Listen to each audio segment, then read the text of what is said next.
Hi, this is Jim Lange, and if you are an IRA or retirement plan owner, and particularly if the majority of your assets are in your IRA and retirement plan, I have some really bad news. And I'll tell you, I am not happy about it, but you need to know about it, and it might be the most important video that you will hear this year. And you'll see why I am very unhappy. By the way, this hits me personally. And for those of you who might have a high six-figure or seven-figure IRA or retirement plan, this is a kick right in your, let's not go there, but this is not good, okay?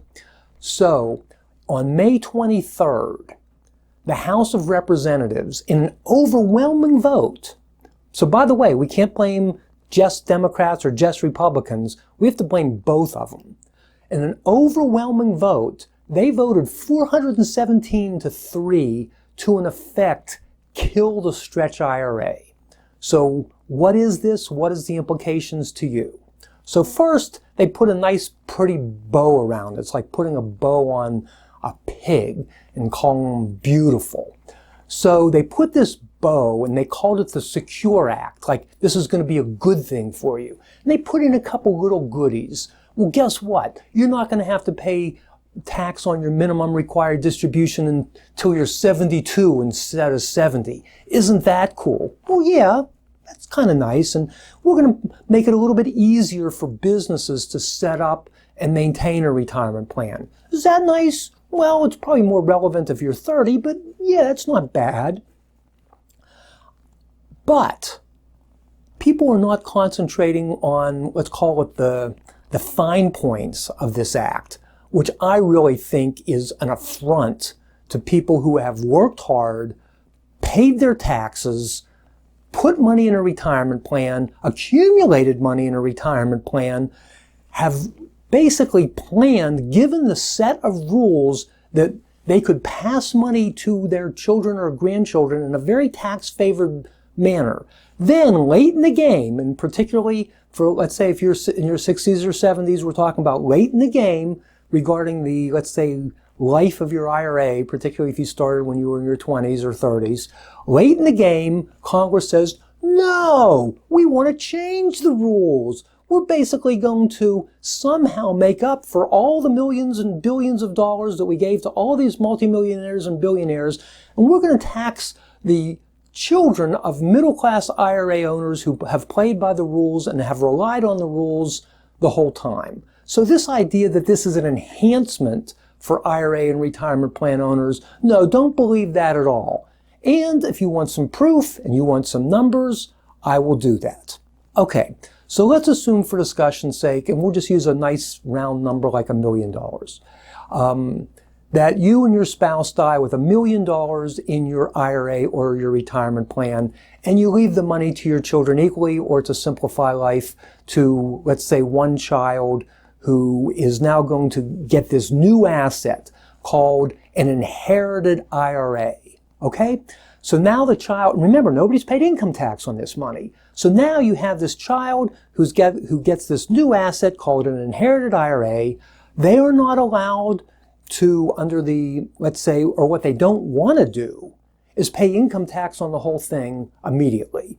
So boom, let's say that that it's not set up right, which, by the way, probably more than half the time it's not, or somebody botches the estate administration, and that happens even more than half the time. But let's assume that all that is done right, okay? Then what happens is that child gets to, we call it pay taxes later. So if you're familiar with my work, I've been for years saying pay taxes later while you're accumulating money for your retirement, after you're retired, and I'm even saying pay taxes later after you die. So your kid now inherits $1 million that you have not yet paid taxes on, and under the existing law, they only have to pay tax on a little bit each year. Maybe starting out maybe 2 or 3% or even less, leaving the rest of the money intact, tax deferred. Someday somebody's going to have to pay tax on it, but at least they'll be able to pay taxes later. So what does Congress do? They say, oh no, this is too good. We don't want kids and grandkids to be able to pay taxes later. We want them to pay taxes now because we have to make up for some of the money that we gave to the millionaires and billionaires and et cetera, et cetera. So what we're going to do is we're going to say, okay, kids, within 10 years of mom and dad's death, you're going to have to pay income taxes on the full amount of not only what mom and dad left you, but also we're going to tax the growth on that within 10 years. So basically, well, this is a slight oversimplification. Instead of paying taxes later, you're going to be paying taxes now. Now, actually within 10 years. But compared to, say, 30 years, 40 years, which is the way I was planning to do it with my clients, or in the case of grandchildren, maybe 60, 70, 80 years, they're going to have to pay tax in 10 years. Okay, Jim, big deal. So what's the big deal? What is really the difference to my kids under the, let's call it existing law, and under the proposed law? Funny you should ask. I happen to have run numbers on this exact issue. And by the way, you can tell that I'm not happy about this, but I've known that this was coming for years. In 2015, I wrote about it in a book called Retire Secure. In 2018, I actually wrote a whole book about what you could do about, we call it the death of the Stretch IRA, because this ability to defer income taxes for the rest of the child's or the grandchild's or whoever the non-spousal heir is known as the stretch of the IRA. And what this law is what I would call the death of the Stretch IRA. So let's compare two people who they each leave $1 million in their retirement plan to their 46-year-old child, one using the old law, one using the proposed law.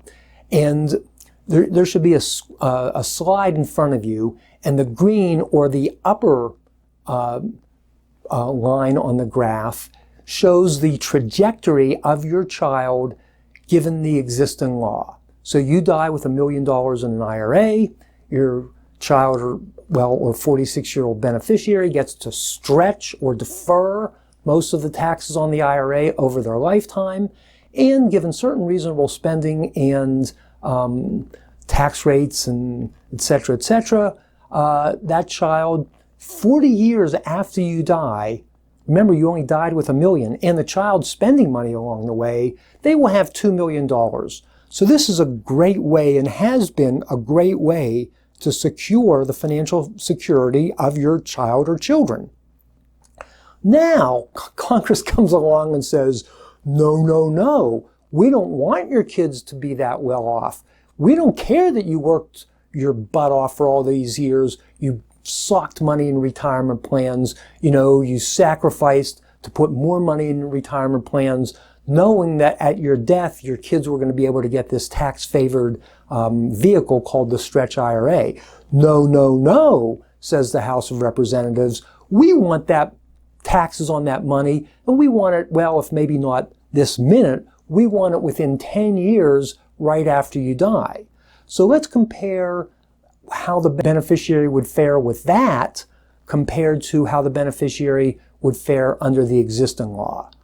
Oh, instead of having $2 million when your beneficiary is, let's say, 40 years after your death or 86 years old under these assumptions, the beneficiary will have $0. So we're talking about a secure retirement where the beneficiary has $2 million versus the beneficiary being broke. This frankly infuriates me, and this is what really scares me. I had a feeling this was going to come all along, but we just kept saying, well, at least it didn't pass this year. Well, so the House passed their version. It's not up for a vote, but I can't imagine it's going to be more than months, a year at the most, but more likely months, maybe even weeks, because the Senate wants to pass a similar version. Right now, we even know what the similar version looks like.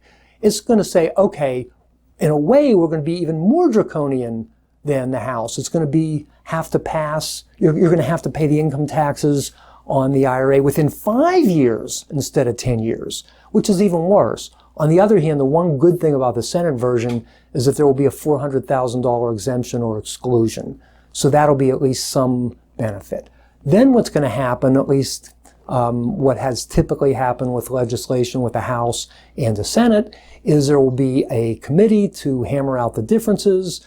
And since I believe both the House and the Senate can't wait to tax the you-know-what out of your kids and your grandkids and get their money, and, well, who knows what they're going to do with it.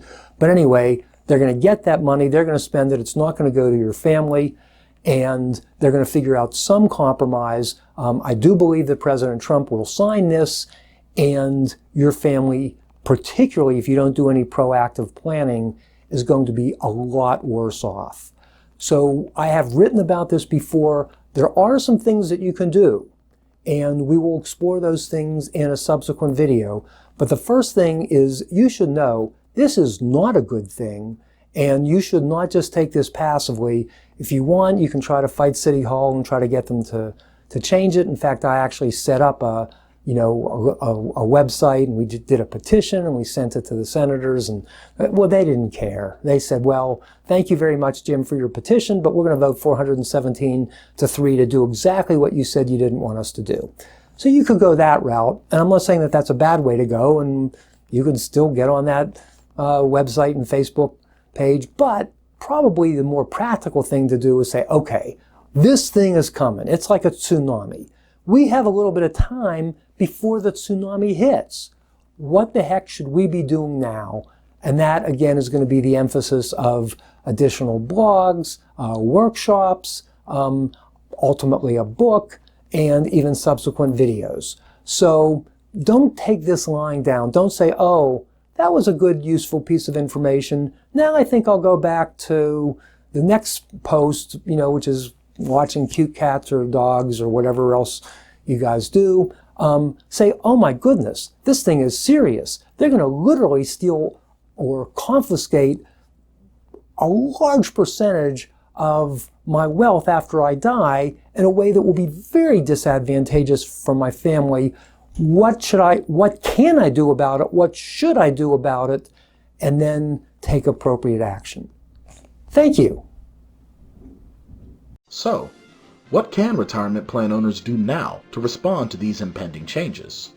No blanket recommendations will cover every IRA and retirement plan owner, but, generally speaking, proactive retirement plan owners should review and make strategic adjustments to your estate plan, including wills, trusts, and the beneficiary designation of your retirement accounts. Review and optimize your Social Security benefit collection strategy. Run the numbers to determine whether a series of well-timed Roth IRA conversions would be an effective strategic planning tool for you and your family.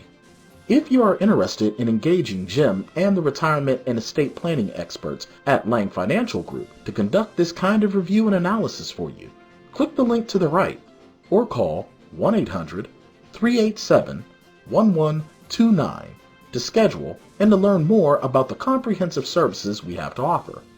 That number again is 1-800-387-1129.